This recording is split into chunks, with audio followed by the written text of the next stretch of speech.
Eden was said to be the paradise where humanity first walked with God. Atlantis was said to be a paradise drowned beneath the waves. What if they weren't two different stories but the same one, told through rival lenses? And what if the church buried Atlantis, not because it was a myth, but because it was their greatest competition for Eden itself? Today, we uncover the dangerous memory that was erased from history and the shocking reason why one paradise was preserved while the other was buried forever.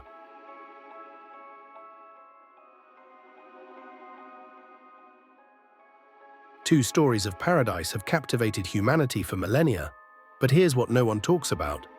They're almost identical, and that terrified the early church. Let's break this down because the similarities are too striking to ignore.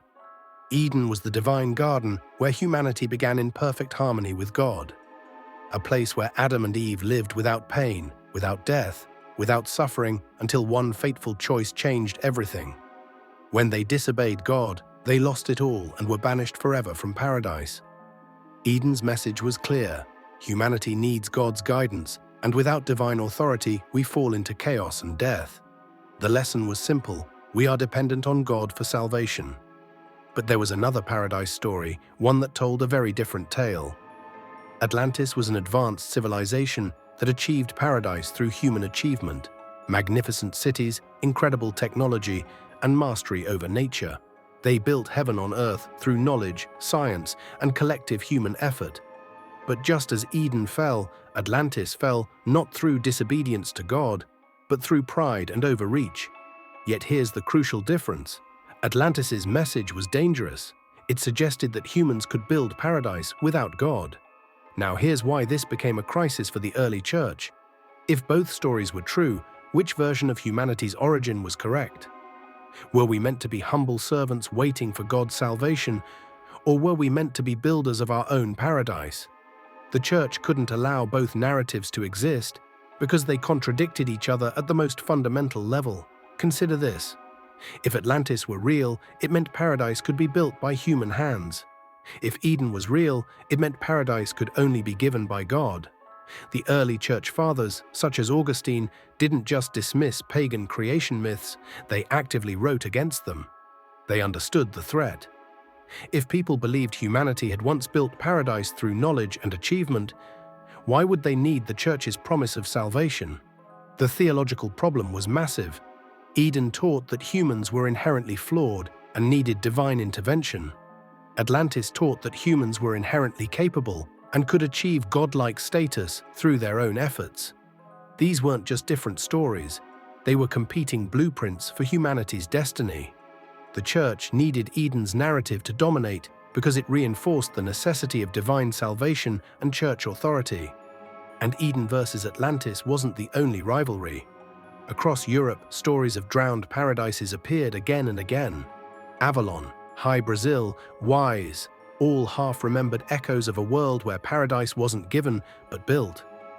These legends often blurred the lines between divine gift and human mastery, suggesting that many cultures carried fragments of the same dangerous idea, that heaven on earth was possible without God's permission. The church couldn't erase every myth, but by silencing Atlantis, they attacked the most dangerous one of all. But here's where it gets even more interesting. The evidence suggests the church didn't just compete with Atlantis' story, they systematically erased it. And the erasure wasn't just about ideas, it was about the people who carried those ideas, the survivors themselves.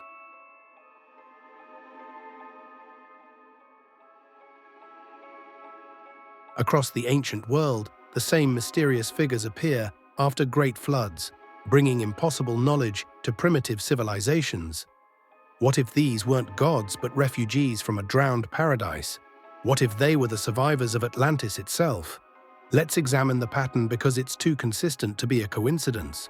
In Mesopotamia, there's Oannes, a fish-like being who emerged from the Persian Gulf after a great deluge. He taught the Sumerians writing, law, mathematics, and astronomy, which transformed them from primitive tribes into the world's first civilization. But here's the mystery. Where did a flood survivor learn advanced astronomy and complex mathematics? In Egypt, we find Thoth, the divine scribe who brought sacred knowledge, sophisticated mathematics, and the precise calendar after the world was reborn from primordial waters. The Egyptians credited him with knowledge that allowed them to build the pyramids and map the stars with incredible accuracy. Again, how did a post-flood figure possess such advanced knowledge? Travel to Mesoamerica and you'll discover Kukulkan, also known as Quetzalcoatl, the feathered serpent who emerged from the Eastern Sea. He taught the Maya and Aztecs agriculture, architecture, and sacred astronomy that allowed them to create calendars more accurate than anything Europe had at the time. The pattern continues. The knowledge was too advanced for its supposed time period. In South America, the Inca spoke of Viracocha, the creator-teacher who rose from Lake Titicaca, bringing civilization to primitive peoples after a great flood. He taught them engineering techniques that allowed them to build structures so precise that you can't fit a knife blade between the stones even today. Notice the pattern? All of these teacher gods appear after floods, emerge from water, and bring knowledge that seems impossible for their time period. They don't just teach basic survival skills, they bring advanced mathematics, precise astronomical calculations, sophisticated agriculture, and architectural techniques that shouldn't have existed yet. Where did these supposed primitive flood survivors learn such advanced knowledge? Here's the theory that the church couldn't allow to survive. These weren't divine beings at all. They were actual survivors from an advanced pre-flood civilization, possibly Atlantis itself, who escaped the catastrophe and carried fragments of their lost paradise to new lands. They were refugees from a drowned world, trying to rebuild what they had lost. However, as Christianity spread across the world, something systematic happened. These benevolent teacher gods were rebranded as demons, false idols, or manifestations of Satan himself. Why would the church demonize figures who brought knowledge, agriculture, and civilization to humanity? Because their stories suggested that advanced knowledge came from human achievement, not divine revelation. The evidence of this suppression is overwhelming. Spanish missionaries burned thousands of Mayan codices that contained astronomical and mathematical knowledge. Egyptian wisdom texts were declared heretical and destroyed. Mesopotamian flood epics were dismissed as corrupted versions of Noah's story. Native American traditions about serpent gods bringing wisdom were condemned as devil worship. And the further you look, the clearer the pattern becomes. Celtic legends speak of Wise, a shining city swallowed by the sea, whose survivors brought fragments of their wisdom to later generations.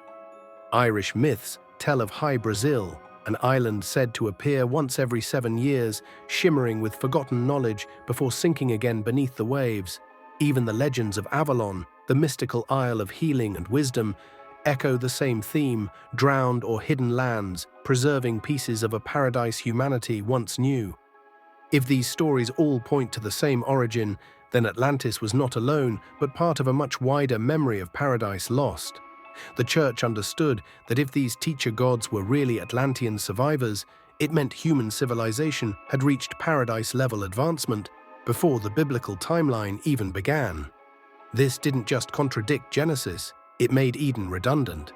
Why would humanity need God's promise of future paradise if they had already built paradise once through their own knowledge and effort?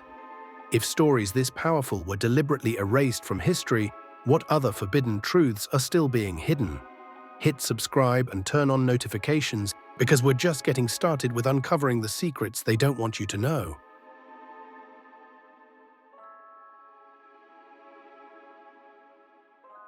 Beneath the waves and buried in jungles, ancient ruins tell a forbidden story that advanced civilizations built paradise on Earth long before Eden was supposed to exist. These sites present an impossible problem for biblical chronology, and that's exactly why they've been ignored, dismissed, or suppressed. Let's start with what lies beneath the waves. Off the coast of Japan, the Yonaguni Monument sits on the ocean floor, with massive stepped pyramids and carved structures submerged for over 10,000 years. The precision of the cuts, the mathematical angles, and the sheer scale all suggest an advanced civilization that existed when mainstream history says only primitive hunter-gatherers should have existed. In the waters off India, archaeologists have found the remains of Dwarka, the legendary golden city of Krishna. The ruins show sophisticated urban planning, advanced metallurgy, and engineering techniques that supposedly didn't exist in ancient India. But here's the problem. Carbon dating puts these structures at over 9,000 years old, thousands of years before the biblical timeline allows for advanced human civilization. Near the Bahamas, the Bimini Road stretches across the ocean floor, precisely fitted stone blocks forming roads and structures exactly where Edgar Cayce predicted remnants of Atlantis would be found. The stones are cut and arranged with mathematical precision that primitive peoples supposedly couldn't achieve. Yet it's not just underwater ruins that present problems. In Malta, megalithic temples older than Stonehenge and the Egyptian pyramids were built by unknown peoples who somehow mastered advanced engineering and astronomical alignment. In Turkey, Göbekli Tepe reveals massive temple complexes built by hunter-gatherers, who mainstream archaeology says shouldn't have been capable of such sophisticated construction. Göbekli Tepe is perhaps the greatest smoking gun. Buried deliberately around 10,000 BCE, its massive stone pillars are carved with animals, celestial alignments, and abstract symbols that suggest a culture already mapping the stars and practicing organized religion thousands of years before Eden's supposed timeline. If hunter-gatherers built it, they weren't hunter-gatherers at all. They were survivors rebuilding after a cataclysm, just as Atlantis legends describe. Here's the chronological crisis. If human civilization was supposed to begin with Adam and Eve around 6,000 years ago, how do we explain sophisticated cities, temples, and technological achievements that are 10,000 to 12,000 years old?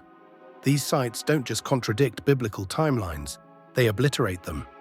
The response from mainstream archaeology has been telling. Discoveries that contradict religious chronologies face systematic resistance.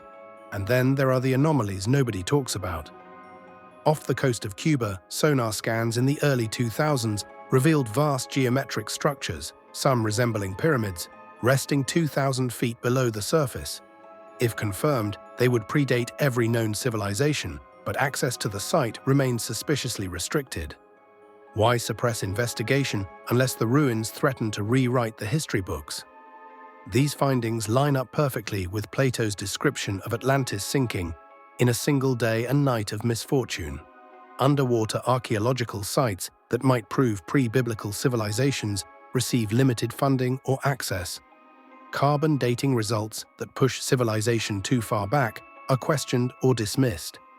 Ancient artifact collections that don't fit established narratives mysteriously disappear from museum archives. Researchers who pursue forbidden chronologies find their academic credentials under attack. Why such resistance? Because if these ruins proved that advanced human civilizations existed before Eden, it would mean the Bible's creation story was incomplete at best, false at worst. More dangerously, it would suggest that humans had already built paradise once and could do it again without God. Even today, government restrictions limit access to underwater archaeological sites.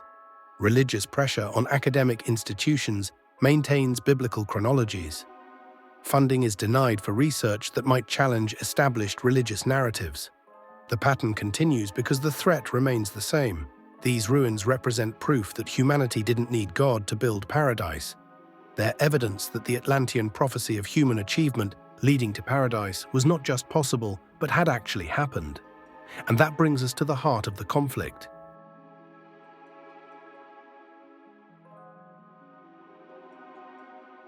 Two prophecies have shaped human destiny. One promises salvation through divine grace, the other through forbidden knowledge. The Church preserved one and buried the other, but both still echo through our modern world, and the conflict between them is more relevant today than ever. Eden's prophecy created the foundation of Western civilization's salvation narrative. Paradise was lost through human disobedience, proving humanity's inherent sinfulness and need for divine intervention. Redemption was only possible through God's grace and the Church's guidance.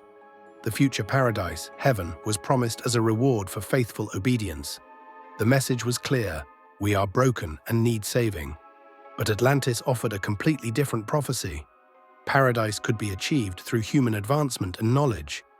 Humanity possessed inherent potential for godlike capabilities. Progress came through science, technology, and collective achievement. The future paradise would be built by human hands on Earth. The message was revolutionary. We are capable and can save ourselves. These weren't just different stories. They were irreconcilable blueprints for humanity's future. If Eden was true, we needed salvation. If Atlantis were true, we needed knowledge. The church understood that both prophecies could not coexist because one made the other unnecessary. And this wasn't just theology, it was philosophy. Eden's story demanded obedience, submission, and humility before divine authority. Atlantis' story celebrated curiosity, experimentation, and self-determination. One saw humanity as children who must be guided. The other saw us as creators in our own right. To accept both was impossible.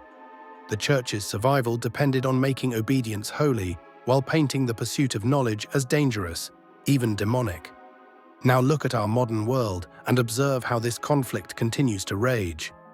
Every scientific breakthrough challenges the need for divine intervention. Every technological solution offers an alternative to prayer. Every time humans solve problems once reserved for God, we're not just progressing, we're choosing between prophecies. Take artificial intelligence, genetic engineering, space exploration, and virtual reality, and we're building technologies that our ancestors would consider godlike. We're extending human life, creating artificial consciousness, and manipulating the building blocks of life itself. Are we rebuilding Atlantis? Are we proving that humans can indeed create paradise without God? Notice how the debate mirrors ancient fears. When scientists push CRISPR gene editing, critics call it playing God. When AI learns to mimic human creativity, warnings about soulless intelligence echo Eden's warnings about forbidden fruit. And yet, to others, these are not abominations. They are the first bricks in a new paradise built by human hands. The same philosophical divide that split Eden and Atlantis still defines our choices today. The Church's resistance to certain areas of scientific advancement isn't just about morality. It's about prophecy. If humans can cure diseases, extend life, solve suffering, and eventually build paradise through knowledge and technology, what happens to the salvation narrative that has controlled Western civilization for 2 millennia? This is why the Atlantis story was so dangerous. It provided a complete alternative to the Eden narrative. It suggested that humanity's fall wasn't about sin, but about forgetting our true potential. It promised that paradise wasn't something we needed to earn through obedience, but something we could build through knowledge. The forbidden truth may be that we're not fallen beings needing salvation, we're dormant gods needing awakening. And every time we advance scientifically or technologically, we're not just progressing toward a better future, we're remembering what we once were. Perhaps the real question isn't whether Atlantis was the Garden of Eden, but whether we're brave enough to handle the answer. Because if they were in the same place, it means paradise was never lost. It was hidden. And the choice between Eden and Atlantis isn't about the past, it's about who controls the future. Maybe Eden and Atlantis are not separate myths, but rival memories of the same paradise, one preserved, one erased. The Church didn't bury Atlantis to protect souls, they buried it to protect power. Consider this: if humanity could build paradise once through knowledge and achievement, we could do it again. And if we could do it again, we wouldn't need salvation, we wouldn't need the Church, and we wouldn't need the promise of a future heaven because we could build heaven right here. The forbidden truth may be that paradise was never lost. It was hidden beneath layers of doctrine, beneath centuries of suppression, beneath the systematic erasure of any story that suggested human potential over human dependency. Every time science advances, every time technology solves problems once reserved for prayer, every time humans build something magnificent, we're not just progressing, we're remembering. We're rebuilding what was buried. The evidence suggests that both Eden and Atlantis were real, but only one story was allowed to survive because only one story served the power structure that emerged. The other was too dangerous because it promised that humans didn't need saving. They needed remembering. And here's the dilemma we face today. The same fork in the road that divided Eden from Atlantis is opening before us again. Do we continue to obey, waiting for salvation that may never arrive, or do we embrace forbidden knowledge and risk becoming the builders of our own paradise once more? The Church once silenced that choice. History will not silence it again. So the choice between Eden and Atlantis isn't about ancient history, it's about human destiny. Do you believe Atlantis was the true Eden, or are they two separate stories of paradise lost? Share your thoughts below, but remember that some truths have been buried for a reason, and sometimes the most dangerous question isn't whether something is true, but whether we're ready to face the truth. But if the church buried the truth about Atlantis, what other forbidden secrets are locked away in the Vatican's deepest vaults? Watch the video below to discover what they're still hiding. Don't forget to subscribe to Ancient Underworld and hit the notification bell for more revelations they don't want you to find.